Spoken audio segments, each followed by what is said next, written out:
Hello everyone, my name is Professor Deathkiller, as always. Welcome back to learning legacy words with me. Today we'll be covering Chapter 4.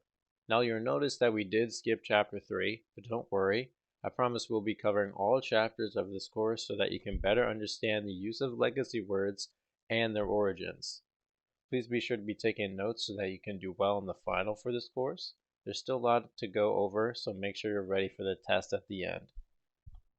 Now, before we begin, I would like to note that we have many non-believers of this course and its teachings.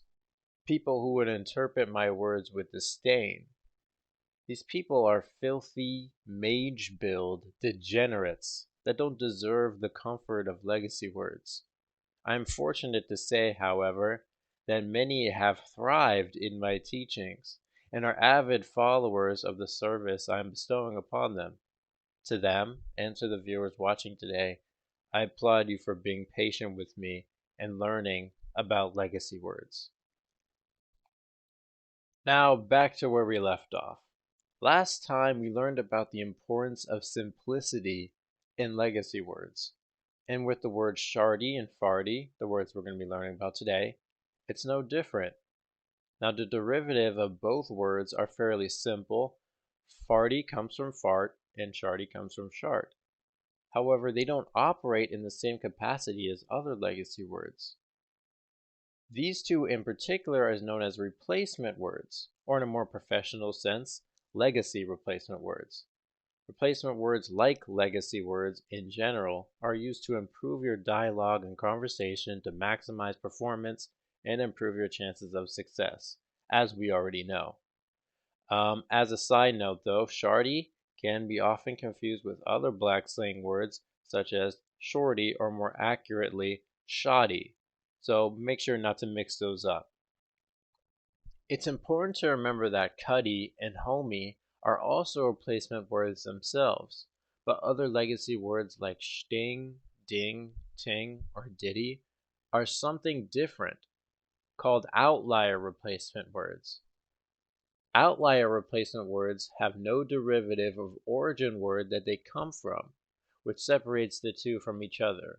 We'll get more into outlier replacement words in future chapters of this course, so don't worry about them too much at the moment. To make this simpler, we can revisit our previous example from the last chapter so we can see the dialogue between the two below.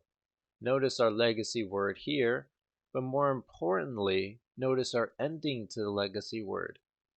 Now I'm sure some of you have already noticed this, but it seems to be a common theme between our legacy words to have the same E sound at the end. This is because the E sound at the end of each word psychologically facilitates and soothes the brain. So you may be asking, why can't I just put whatever legacy word I want into the sentence? Well, let's just try it out and see. Here's our legacy word right here, and notice the E sound, obviously. Now let's see the response we get. Well, that's not the correct response we were hoping for. You may be confused with what just happened. We did everything correctly, right? The answer is no. This is not the correct way to use legacy words, because we need to remember the derivative our word comes from to act accordingly. The most important thing to remember when practicing legacy words is the context of the words you're using. You can't just use words like sharty and farty out of context. They need to be in a humorous manner, which words like homie and cuddy can't do without further support. Legacy words are like a power you can draw from, each word matching the correct and proper scenario to communicate with others effectively. To further instate my point, let's look at another example, this time with different people. The person on the left has made a big mistake and seeks acceptance. The person on the right, however, is not happy with what just happened and needs condolence to feel right again. We'll just call him Joe for convenience. The person on the left attempts to communicate without the guidance of legacy words. The person on the right doesn't seem too happy with the outcome of their choice of words. A tragedy such as this one can easily be avoided by communicating effectively using legacy words. To fix this situation, we need to start by adding some legacy words into the mix. You see our E's here and here. And now with the practice of legacy words, let's await our response from Joe. Well, would you look at that? Absolutely incredible response from Joe. This just shows the power of legacy words and its impact that it could have on society. If we all practice legacy words, maybe one day we could rid the world of lesser evils and all start our own shitty little Minecraft server. No matter who we were playing with, we could all be friends and just have fun, except for Glyph.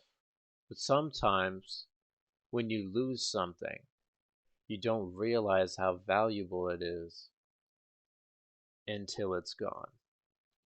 Thanks for stopping by and learning more about legacy words with me today.